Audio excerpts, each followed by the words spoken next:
हाँ तो बच्चों, इस वीडियो में हम प्रश्नावली 3.1 के क्वेश्चन नंबर 1 को हल करेंगे। जो आपकी स्क्रीन पे दिख रहा है कि आफताब अपनी पुत्री से कहता है, 7 वर्ष पूर्व मैं तुमसे 7 गुनी आयु का था। अब से 3 वर्ष बाद मैं तुमसे केवल 3 गुनी आयु का रह जाऊंगा। क्या यह मनोरंजक है? इस स्थिति को बीजगणितीय एवं ग्राफीय रूपों में व्यक्त कीजिए। ये अपना प्रश्नावली 3.1 का पहला सवाल। बच्चों, इसमें मैंने आपको बताया था पिछली वीडियो में कि यदि समीकरण जो दो चर वाले रेखीय समीकरण युग्म है उसमें a1/a2 is not equal to b1/b2 हो तो प्रतिच्छेदी रेखा प्राप्त होती है। समीकरण का अद्वितीय हल आता है। तो उसी संबंध में ये ऐसे ही ये भी क्वेश्चन है, लेकिन इसमें अभी उसका प्रयोग नहीं करना है। हमें इस प्रश्न को हल करते समय ये करना है कि इसका ग्राफीय निरूपण दिखाना है।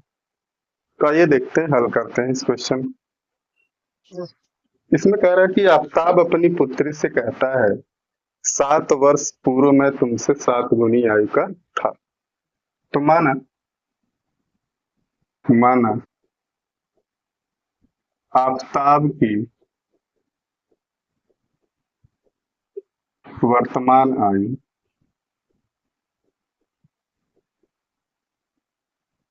आफताब की वर्तमान आयु x वर्ष तथा उसकी पुत्री की वर्तमान आयु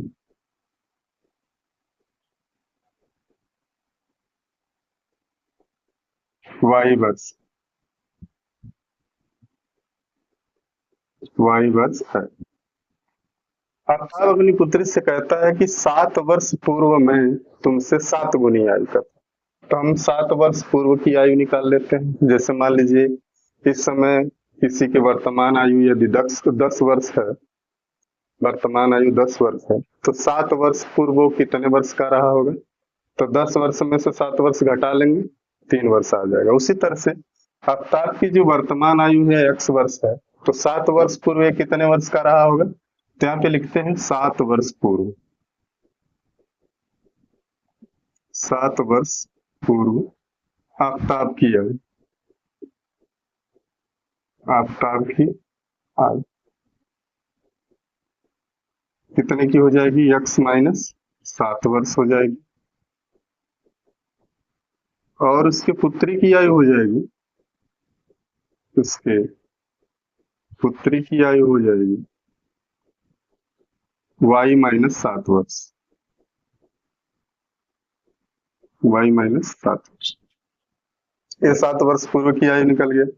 उसने ये कहा है कि 7 वर्ष पूर्व मैं तुमसे 7 गुनी आयु का था। तो देखिए समीकरण बनाते हैं। तो 7 वर्ष पूर्व आफताब की आयु है x माइनस 7 वर्ष और उसके पुत्री की आयु है y माइनस 7 वर्ष। तो कह रहा है कि 7 वर्ष पूर्व में तुमसे 7 गुनी आयु का था, तो 7 का गुणा उसकी पुत्री की आयु में कर देते हैं। तो इसके बाद समीकरण को हल कर लेते हैं। तो x माइनस 7 बराबर 7 का y में गुणा होगा 7y, ऋण 7 सत्ते 49। अब इसको दो दो चर को एक तरफ लाते हैं। x माइनस 7y बराबर ये +7 हो जाएगा, इधर जाएगा +7 माइनस 49। इसको ऐसे भी लिख सकते हैं x माइनस 7y बराबर 7 में 49 घटा दीजिए माइनस 42, माइनस 42। इसको फिर ऐसे भी लिख सकते हैं x माइनस 7y प्लस 42 बराबर 0। समीकरण नंबर 1 बन गया। ये पहली शर्त थी, पहली शर्त थी। अब दूसरी शर्त में आफताब ये कहता है कि अब से 3 वर्ष के बाद, अब से 3 वर्ष के बाद मैं तुमसे केवल 3 गुनी आयु का रह जाऊंगा। अब 3 वर्ष बाद इनकी आयु क्या है? तो आइए देखते हैं। अब लिखेंगे 3 वर्ष बाद, 3 वर्ष बाद आफताब की आयु। 3 वर्ष बाद अब तो आपकी आयु हो जाएगी, वर्तमान में x वर्ष का है, 3 साल बाद x प्लस 3 वर्ष हो जाएगा। और उसकी पुत्री की आयु क्या हो जाएगी? उसके पुत्री की आयु हो जाएगी y प्लस 3 वर्ष, y प्लस 3 वर्ष। अब 3 वर्ष बाद वो कह रहा है कि अब से 3 वर्ष बाद मैं तुमसे केवल 3 गुनी आयु का रह जाऊंगा। तो इसी तरह से समीकरण यहां भी बनेगा, x प्लस 3 बराबर 3 का गुणा उसकी पुत्री की आयु में कर देंगे। 3 वर्ष बाद की जो आयु है उसमें 3 का गुणा हो जाएगा। तो x प्लस 3 बराबर 3y प्लस 9, 3 का 3 में गुणा हो 9। इसको भी चारों पे एक तरफ कर लेते हैं, x minus 3y equal two plus 3 इधर जाएगा माइनस 3 प्लस 9 है, तो इसको लिख सकते हैं x माइनस 3y, 9 में से 3 घटेगा 6, या इसको ऐसे भी लिख सकते हैं x माइनस 3y माइनस 6 बराबर 0, समीकरण नंबर। तो यह रहा इसका बीजगणितीय रूप, यह रहा इसका बीजगणितीय रूप। अब इसमें हम बीजगणितीय रूप के बाद अब क्या करेंगे, इसका ग्राफीय रूप निकालेंगे। बीजगणितीय रूप लिखने के लिए आप इन दोनों समीकरणों को लिख सकते हैं, इसका बीजगणितीय रूप क्लियर होगा। अब इसका ग्राफीय रूप हम आइए निकालते हैं, देखते हैं कैसे ग्राफीय रूप इसका निकलता है।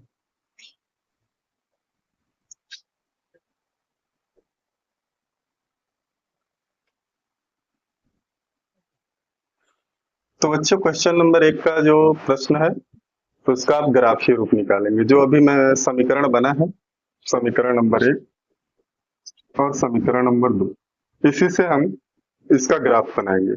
ग्राफ कैसे बनता है, बहुत आसान सा तरीका है। पहले लिखते हैं समीकरण 1 से, समीकरण 1 से। समीकरण 1 क्या है आपका, x माइनस 7y प्लस 42 बराबर 0। आप इसको पक्षांतर कर सकते हैं, x बराबर 7y माइनस 42, ये हो गया। अब यहाँ पे हम एक बॉक्स बनाते हैं। बॉक्स बनाने के लिए आप इस तरह से 1 2 3 लाइन खींच लीजिए, कम से कम 3 निर्देशांक निकालते हैं x और y। इसमें क्या है कि अब हम y का मान यदि हम 5 रखते हैं, अपने इच्छा अनुसार आप मान रख सकते हैं। लगभग ऐसा मान रखना है कि जो मान है y का ऐसा मान रखें कि x का मान बहुत बड़ा कोई अंक ना है।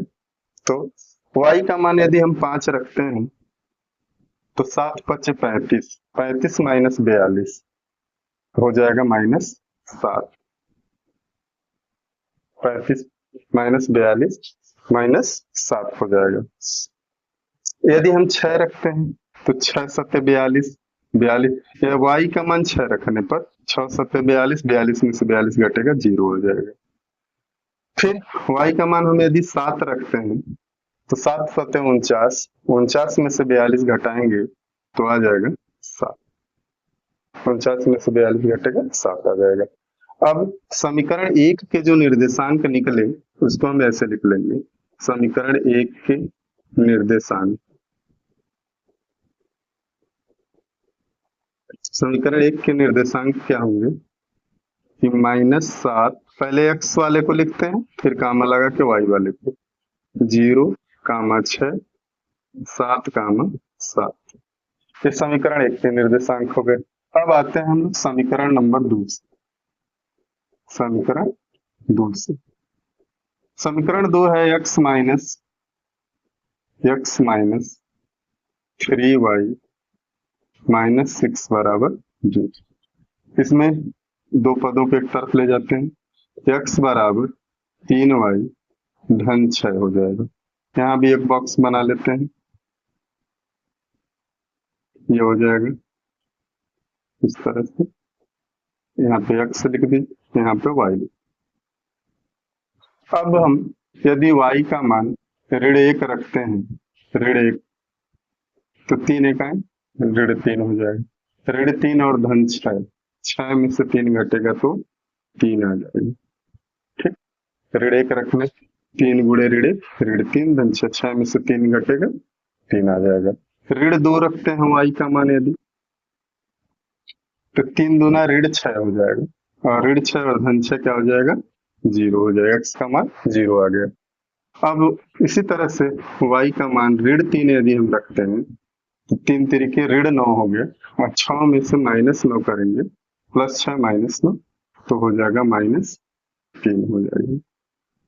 तो ये समीकरण 2 के निर्देशांक आ गए। समीकरण 2 के निर्देशांक, समीकरण 2 के निर्देशांक लिख लेते हैं। पहले x वाले मान को 3, ऋण 1, पहले x फिर y का मान, फिर 0, -2 और -3 और -3, ये हो गया आपका निर्देशांक निकल गया। अब इसका ग्राफ बनाना है। तो बच्चों मैं आपको सजेशन देना चाहूंगा कि ग्राफ की कॉपी आती है, इसको लगाने के लिए आप इस कॉपी को खरीद लीजिएगा, मार्केट में उपलब्ध है। तो उस पर आप ग्राफ बनाएंगे पटरी प्रकार और पेंसिल की सहायता से, तो बहुत अच्छे से ग्राफ बनेगा। मैं आपको यहाँ पर बस उसका नमूना बना के दिखाता हूँ और समझाने की कोशिश करता हूँ कि आप ग्राफ पे कैसे बनाइए। ग्राफ पे ऑलरेडी पहले ही x अक्ष और y अक्ष बने रहते हैं। हम व्हाइट बोर्ड पे थोड़ा इस मतलब लाइनें थोड़ी टेढ़ी हो सकती हैं, आप जब ग्राफ पे बनाएंगे तो बिल्कुल सीधी लाइनें मिलेंगी आपको। ऐसे बहुत सारी लाइनें मिलेंगी। इसमें आप देखते हैं कि सबसे बड़ा अंक क्या है, लगभग 7 है दोनों निर्देशांकों में।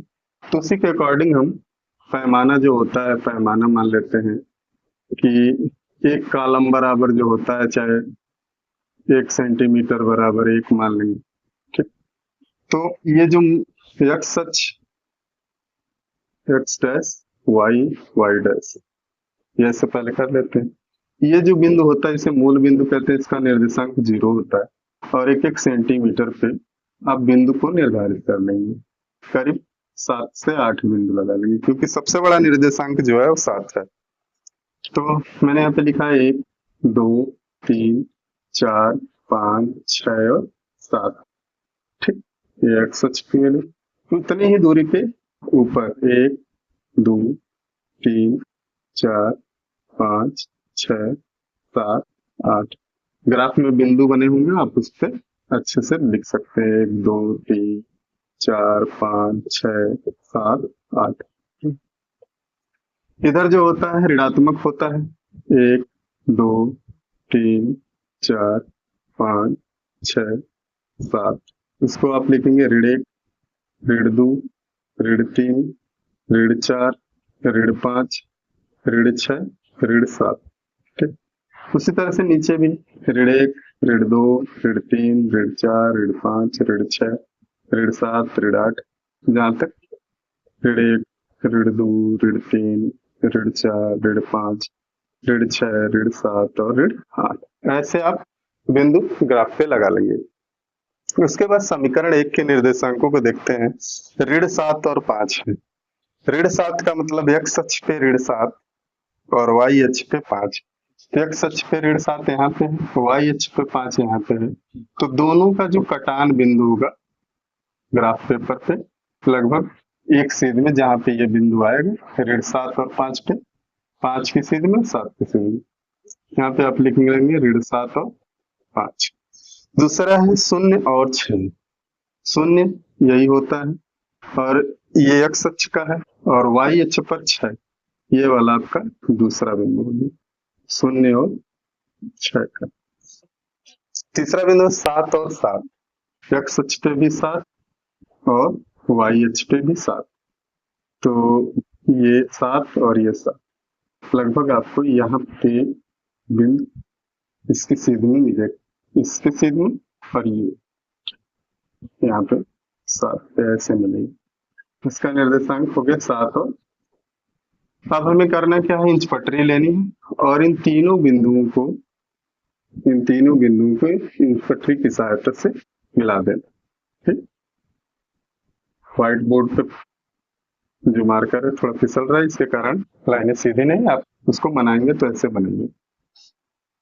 ठीक, ये हो गया समीकरण 1 का। आप यहाँ इस पे समीकरण 1 लिख देंगे कि x माइनस 7y धन 42 बराबर 0। इस समीकरण का ये रेखा है। दूसरा समीकरण के निर्देशांक क्या है? 3 माइनस 1, 3 माइनस 1। x अक्ष पर 3 ये है और y अक्ष पे माइनस, तो देखिए लगभग ये बिंदु मिलता है। x अक्ष पर 3, y अक्ष पर माइनस, इसको आप लिखेंगे 3 माइनस 1 का ये बिंदु होगा। 0, 2, 0 और y अक्ष पे माइनस, देखिए ये वाली बिंदु मिल जाती, इसको आप 0, 2 लिख लें, -2, 0, -2। तीसरा बिंदु -3 और -3, तो -3 x अक्ष पे और y अक्ष पे भी -3, तो लगभग आपको जो बिंदु मिलेगा इस सीध में मिलेगा, -3 और माइनस। अब हम फिर वही काम करेंगे, इंच पटरी की सहायता से इन तीनों बिंदुओं को मिलाते हुए आगे बढ़ा देंगे और ये समीकरण 2 जो है इस पे लिख देंगे x माइनस 3y माइनस। अब आप देख रहे हैं कि हमें जो रेखा मिल रही है लगभग समांतर रेखा प्राप्त हो रही है। तो ये रहा आपका ग्राफीय रूप, प्रश्नावली 3.1 के क्वेश्चन नंबर 1 का बीजगणितीय रूप और ग्राफ। तो बच्चों आप इसको ग्राफ पे बनाइएगा पेंसिल से और इंच पटरी की सहायता से, तो ग्राफ बड़ा अच्छा बनेगा और आशा करता हूँ कि आपको ये प्रश्न अच्छे से समझ में आ गया होगा। अगर कोई आपको दिक्कत हो तो मुझे कमेंट बॉक्स में कमेंट अवश्य करें और आपको ये वीडियो अच्छी लगी हो तो प्लीज मेरे चैनल को लाइक करें, कमेंट करें और सब्सक्राइब जरूर करें। मिलते हैं नेक्स्ट वीडियो में क्वेश्चन नंबर 2 और 3 के साथ, तब तक के लिए जय हिंद।